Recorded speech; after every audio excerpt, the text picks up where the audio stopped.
I want to go on to cigarettes and vaping. And Kristy, you know, I grew up with the whole thing where cigarette commercials were on television and they sponsored all the major sports. And we've been through the whole process, of course, with tax increases, advertising bans, and they've pretty much reduced smoking to a pretty small percentage of the population now. And so governments are turning their sights on vaping. Here's the latest ad from the New South Wales government against vaping. Woke up like gasping for air and just rushed me to hospital. My lungs just felt like they were on fire. And I'm coughing black stuff into a tissue. For me to all of a sudden have lung pain in my 20s, I really did think I was going to die. It's kind of familiar, Kristy, because we've seen this sort of stuff against cigarettes in the past, haven't we? Do you think it'll work, and do you think it's necessary? Gee, the alcohol and gambling lobby have really got away with it, haven't they, Chris?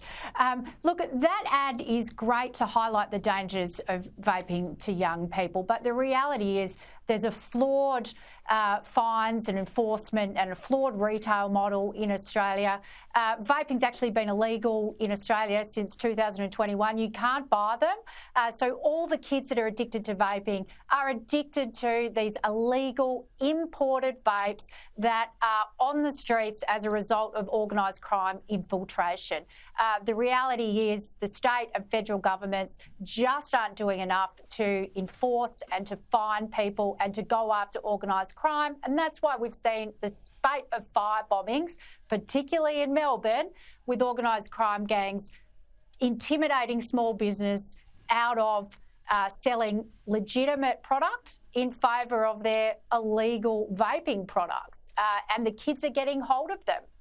Yeah. Well, it's a new problem, and you've got to get on top of it.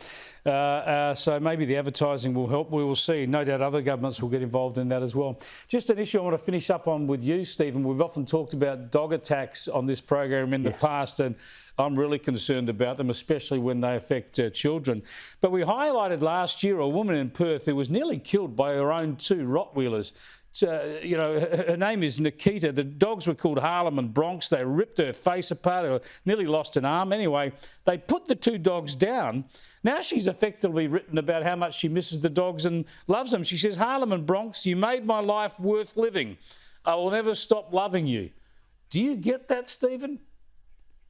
Yeah, I've got to say, you probably should have spoken to Kristy about this because she's got a vicious attack dog at her place. But look, I understand people love their dogs. No, sorry, apologies to Maggie.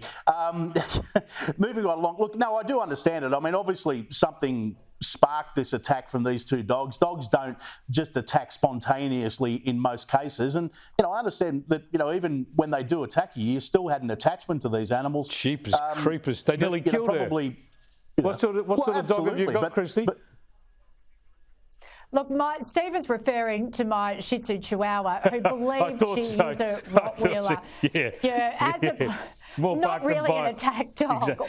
Thanks for joining us, Kristy. Stephen, appreciate it. We'll catch you next time.